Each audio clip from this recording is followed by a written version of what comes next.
Assalamualaikum warahmatullahi wabarakatuh. Salam guru penggerak. Perkenalkan, kami calon guru penggerak Angkatan 11 Kabupaten Pamekasan, Jawa Timur. Saya Devi Kurniawati dari SDN Larangan Luar 2, Kecamatan Larangan, Kabupaten Pamekasan. Saya Ahmad Saiful Komar dari SDN Platak 5, Kecamatan Pegantenan, Kabupaten Pamekasan. Dan saya Muhammad Zaiman Sabudin dari SD Negeri Peltong, Kecamatan Larangan, Kabupaten Pamekasan. Kami akan melakukan demonstrasi kontekstual modul 2.3, coaching untuk supervisi akademik, yang terdiri dari pengamat, coach, dan coaching. Selamat menyaksikan. Salam guru penggerak.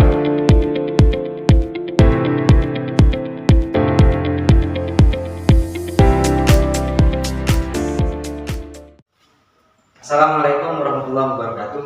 Waalaikumsalam. Selamat pagi Ibu Devi. Selamat pagi Pak Zaiman. Bagaimana kabarnya hari ini? Alhamdulillah baik. Luar biasa untuk hari ini. Sebelum memulai proses coaching, di sini saya berperan sebagai observer. Nanti pada pelaksanaan Ibu Devi melaksanakan coaching dengan coachingnya. Nah, pada kegiatan coaching nanti ada beberapa hal yang perlu saya sampaikan mengenai rubrik penilaian yang akan saya gunakan dalam penilaian proses coaching tersebut. Di antaranya rubrik tersebut bagaimana saya berharap Ibu sebagai coach nanti sudah menguasai prinsip-prinsip coach sendiri yang meliputi kemitraan, proses kreatif, dan bisa memaksimalkan potensi. Dari beberapa proses nanti pada coaching Ibu dengan coaching, Ibu juga bisa menampilkan potensi inti dari seorang coach. Bagaimana seorang coach bisa menggali sebanyak mungkin permasalahan-permasalahan yang muncul dari seorang coaching. Dimana Ibu nanti saya juga berharap besar Ibu bisa memiliki kompetensi coach, meliputi present, bisa hadir penuh dalam coaching nanti, dan bisa mendengarkan aktif untuk menggali lebih dalam serta memantik coachingnya nanti supaya bisa lebih memunculkan lagi permasalahan-permasalahan yang fundamental untuk bisa dicari solusinya dari coaching itu sendiri. Nah, tentunya proses coaching nanti saya berharap juga Ibu Devi mampu menggunakan alutsista sebagai penggali informasi, di mana alutsista tersebut Ibu nanti secara terstruktur mulai dari tujuan, identifikasi permasalahan dan rencana aksi, serta tanggung jawab dari tindak lanjut solusi yang sudah didapat. Namun sebelum kegiatan coaching dilaksanakan, izinkan saya bertanya terlebih dahulu ya Ibu. Kira-kira dari Ibu Devi nanti kompetensi coach yang paling ingin Ibu Devi kembangkan, kompetensi yang mana? Yang ingin saya kembangkan dari kompetensi coach itu yang pertama yaitu mendengarkan aktif Bapak dan juga mengajukan pertanyaan yang berbobot seperti itu. Baik, mendengarkan aktif dan mengajukan pertanyaan berbobot. Ya. Kalau lebih saya spesifikkan lagi dari kedua kompetensi yang sudah Ibu sampaikan tadi, mendengarkan aktif dan mengajukan pertanyaan berbobot, kira-kira yang mana yang paling spesifik menurut Ibu yang perlu dikembangkan? Kompetensi yang spesifik yang ingin saya kembangkan yaitu mendengarkan aktif, sehingga alasannya coach itu dapat menentukan solusi yang tepat dalam mengembangkan kompetensinya. Baik, saya juga sependapat dengan apa yang sudah Ibu sampaikan. Jadi mendengarkan aktif itu memang menjadi kunci seorang coach itu bagaimana menggali lebih dalam, sekaligus mengidentifikasi apa permasalahan dari coaching yang juga merupakan klien Ibu yang perlu dibantu permasalahan-permasalahan untuk menunjukkan ide solutifnya. Jadi mendengarkan aktif memang menjadi kunci dasar dari pelaksanaan coaching nanti. Baik Ibu, mungkin ini yang terakhir dari pelaksanaan coaching nanti, kira-kira Ibu Devi akan menjadikan apa sebagai indikator pencapaian keberhasilan kompetensi yang sudah Ibu Devi harapkan? Indikatornya nanti apa ya? Indikator tujuannya yaitu capaian yang ingin saya capai itu menerapkan alur tirta secara runtut. Kemudian saya bisa menggali ide-ide kunci sendiri agar bisa dapat menemukan solusi dari permasalahan yang dihadapi. Baik, luar biasa Ibu Devi. Nanti Ibu bisa melaksanakan proses coaching dengan coachingnya. Namun apa yang sudah disampaikan Ibu Devi barusan mengenai indikator yang ingin dicapai dari kompetensi yang sudah Ibu Devi sampaikan tadi, meliputi tirta dan ide-ide solusi bagaimana permasalahan yang ada pada seorang coach nanti bisa didapatkan langkah solutifnya untuk bisa menjadi pemecah dari permasalahan-permasalahan yang tentunya nanti seorang coach hanya berfungsi untuk mengantarkan, tentunya dengan alur tirta dan ide-ide kreatif tadi. Baik Ibu Devi, mungkin cukup dari saya. Silakan setelah ini Ibu Devi bisa melakukan coaching dengan coachingnya. Semoga apa yang menjadi harapan Ibu sebagai coach dan nanti coachingnya yang nanti juga akan menyampaikan permasalahan tentunya bisa sama-sama mencapai tujuan dan harapan dari masing-masing. Nanti saya akan melakukan pemantauan ketika Ibu melakukan proses coaching. Semoga sukses ya Ibu ya. Terima kasih Bapak. Baik. Wassalamualaikum warahmatullahi wabarakatuh. Assalamualaikum Bu Devi. Waalaikumsalam Bapak. Bagaimana keadaannya hari ini? Alhamdulillah baik Bu. Tapi ada sedikit gimana gitu ya. Ada sedikit gimana maksudnya apa itu Bapak? Iya. Ya maaf ya sebelumnya saya menemui sampean karena ada hubungan itu yang mau saya sampaikan kepada sampean sebenarnya.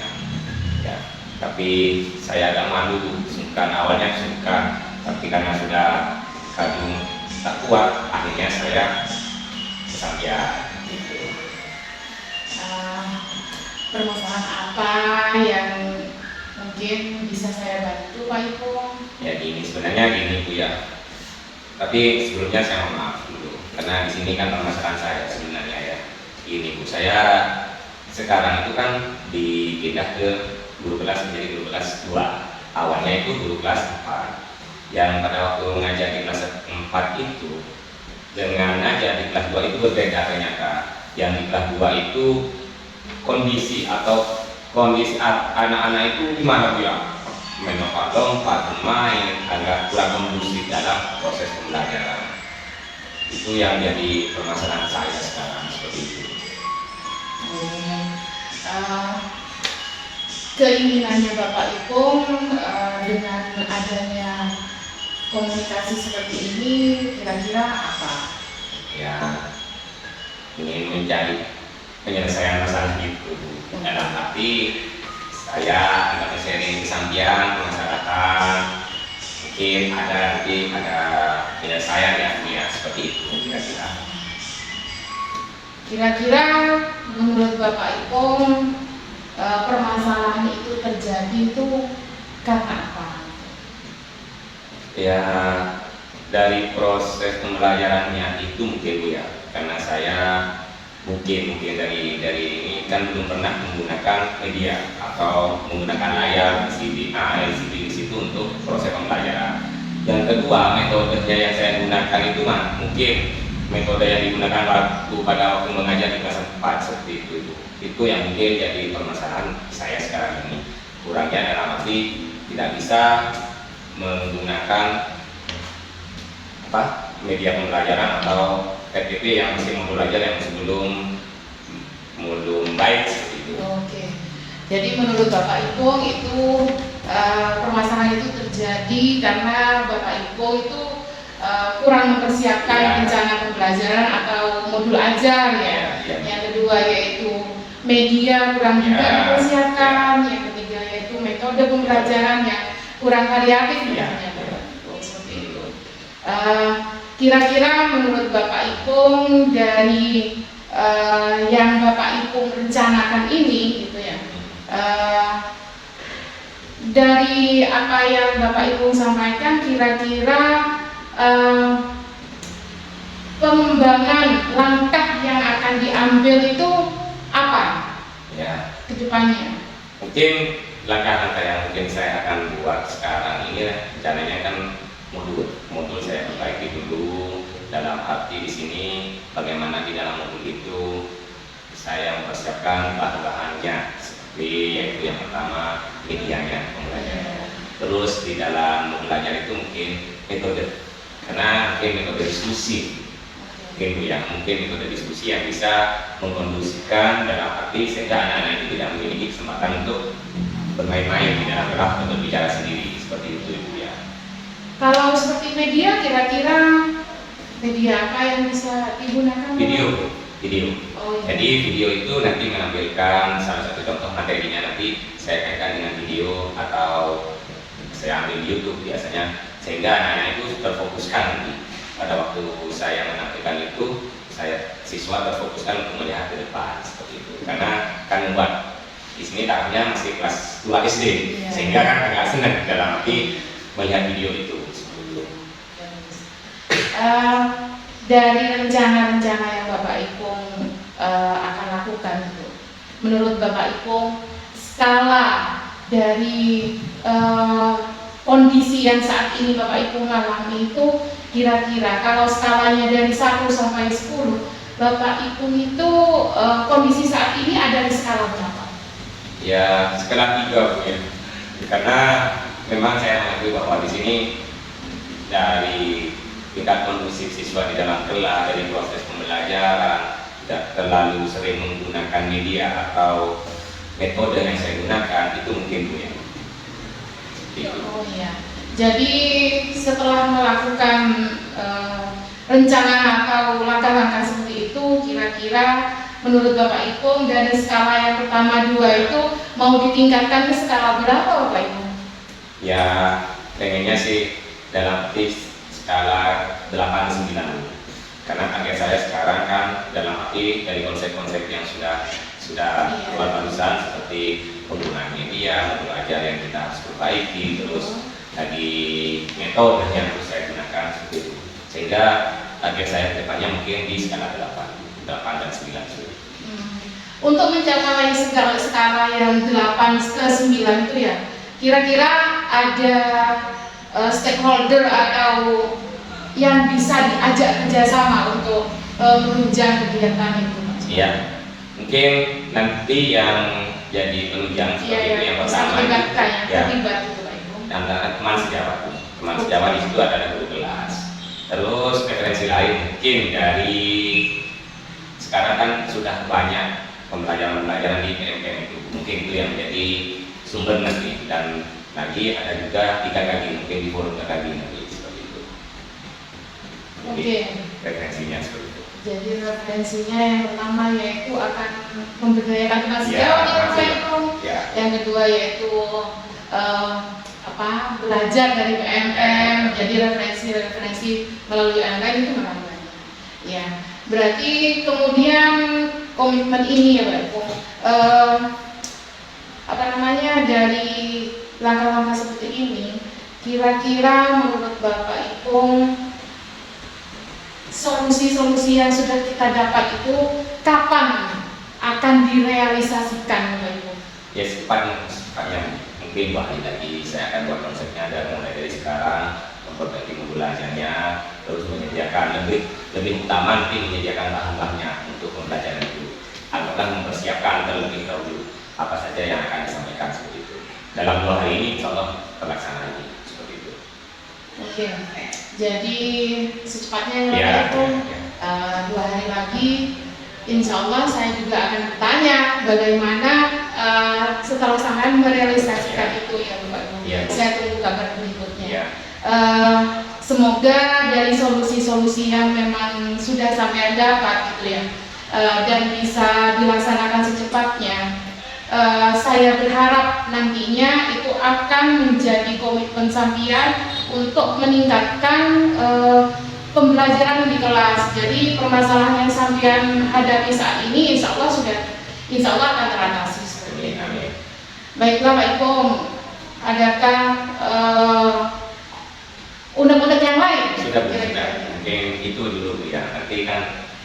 Nanti kalau ada masalah lagi saya akan komunikasikan ke sampean seperti itu ya. Sebelumnya saya ucapkan terima kasih Bu atas bantuannya. Iya. Gimana perasaan Bapak Ikom sekarang? Alhamdulillah sudah ada. Mungkin itu nanti realisasi itu yang mungkin jadi kayak saya sekarang. Terima kasih Bu ya. Iya, sama-sama. Assalamualaikum. Waalaikumsalam. Baik Bu Devi, selamat Anda tadi telah melaksanakan coaching dengan menurut saya sangat baik, sudah sangat baik. Sepemantauan saya pada waktu saya berperan sebagai observer tadi, namun ada beberapa hal yang perlu saya sampaikan, di antaranya berupa pertanyaan. Saya izin boleh bertanya Ibu ya? Iya Bapak, boleh Bapak. Dari coaching yang sudah dilakukan Ibu, apa yang sudah menjadi indikator tercapaian dari proses coaching Ibu tadi? Menurut saya ini Bapak, saya sudah menerapkan paradigma coaching, yaitu berupa kemitraan, kemudian proses kreatif dan memaksimalkan potensi dari coaching. Kemudian untuk komunikasi yang sudah saya terapkan tadi adalah mendengarkan aktif dan mengajukan pertanyaan yang berbobot. Seperti itu Bapak.